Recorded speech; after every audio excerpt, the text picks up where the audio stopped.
৫ বছর থাকছেন ডক্টর ইউনূস, সার্জিসের স্ট্যাটাসে আলোচনা সমালোচনার ঝড়।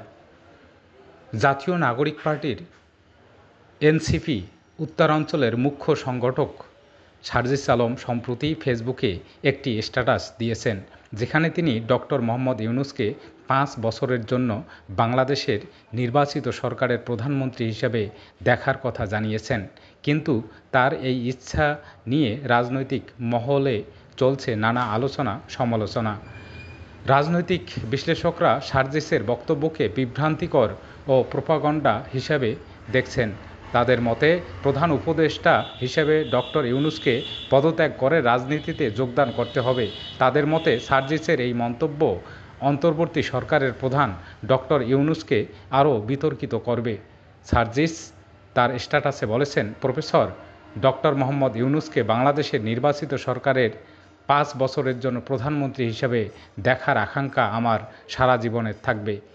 তবে রাজনৈতিক দলগুলোর মতে ডক্টর ইউনূসের সম্পর্কে এরকম কোনো ইচ্ছার প্রকাশ তাদের কাছে অস্বাভাবিক মনে হচ্ছে। একাধিক রাজনৈতিক বিশ্লেষক এ ব্যাপারে মন্তব্য করে জানিয়েছেন যে এমন বক্তব্য জনগণকে বিভ্রান্ত করার চেষ্টা হতে পারে, কারণ তারা ডক্টর ইউনূসের পক্ষ থেকে এ বিষয়ে কোনো মতামত এখন পর্যন্ত শোনেননি। রাজনৈতিক নেতারা জানান, যদি ডক্টর ইউনূসকে প্রধানমন্ত্রী হতে হয় তাহলে তাকে অবশ্যই একটি রাজনৈতিক দলে যোগ দিতে হবে এবং নির্বাচনে অংশগ্রহণ করতে হবে। তারা বলেন, অতএব কোনো অনির্বাচিত সরকারের ৫ বছর থাকতে পারবে না।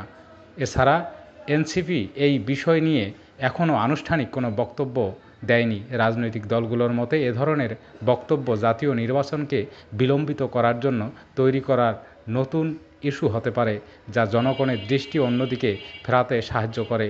এনসিপি নেতার এই বক্তব্যের প্রেক্ষিতে রাজনৈতিক বিশ্লেষকরা সতর্ক এবং মনে করেন যে এই ধরনের মন্তব্য দেশের রাজনৈতিক পরিস্থিতিতে নতুন অশান্তি সৃষ্টি হতে পারে।